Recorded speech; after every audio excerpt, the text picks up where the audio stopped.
É, esse livro aqui vale muito a pena você ler. Ele começa com uma história, inclusive, né, detonando investidores ativos. A Dynamo é uma gestora de investimentos ativos.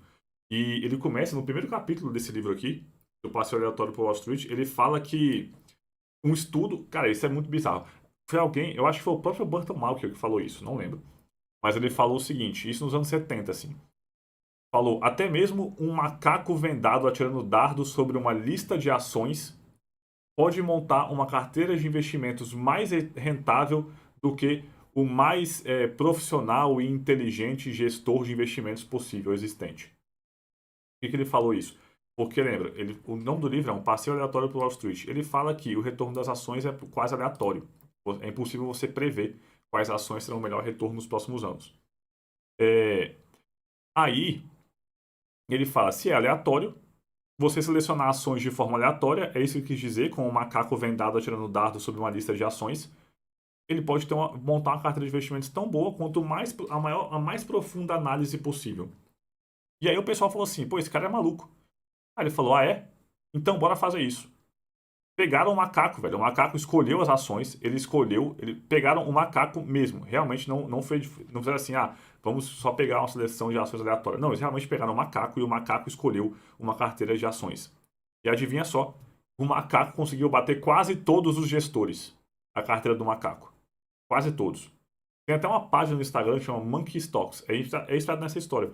Ele monta uma carteira que ele forma num bingo, né? Ele pega aqueles bingo assim, e cada número do bingo é uma ação do Ibovespa. Aí toda semana ele vai montando a carteira com esse bingo. E muitas vezes ele bate os gestores profissionais. Então ele não estava tão errado nesse quesito.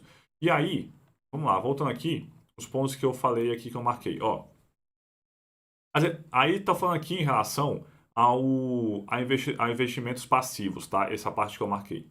Ainda assim, as resistências foram sendo vencidas. A constatação empírica de que a maior parte dos gestores ativos não conseguia superar os índices foi gradualmente eclipsando a síndrome do padrão médio.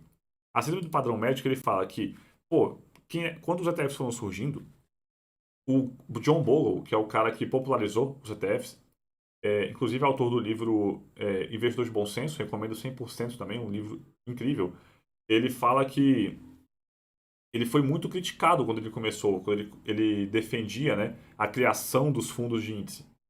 Porque os americanos falavam assim, cara, quem é que vai querer se contentar com o retorno médio do mercado? As pessoas querem abater o mercado, querem ter o retorno maior possível. Só que com o tempo o pessoal foi entendendo, né? Que assim, pô, é uma busca incessante, incansável, que depende muito de sorte. Ninguém quer depender do seu patrimônio de sorte. E aí os investidores foram assimilando essas ideias e os ETFs foram crescendo. Essa é a síndrome do padrão médio. Nos teasers de investimento dos fundos passivos, as principais vantagens da estratégia eram assim listadas. E, cara, isso aqui é o que eu defendo 100% por que de investir em ETFs. É simplicidade e transparência.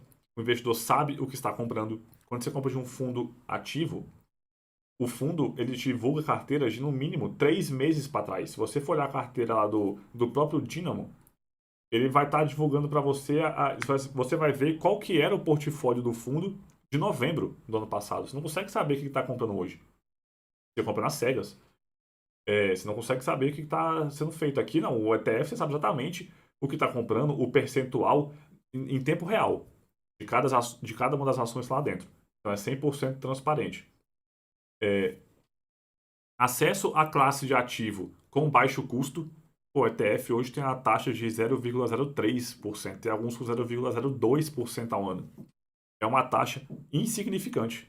Agora, um fundo ativo não consegue cobrar uma taxa tão baixa assim. Aí eles vão cobrar 1%, 1,5%, 2%.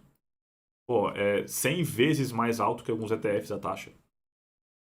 Diversificação a partir de uma exposição a uma base ampla de companhias e setores. Então você pode ter uma carteira que englobe todo o mercado. Diversificação máxima. Também geograficamente em outros países.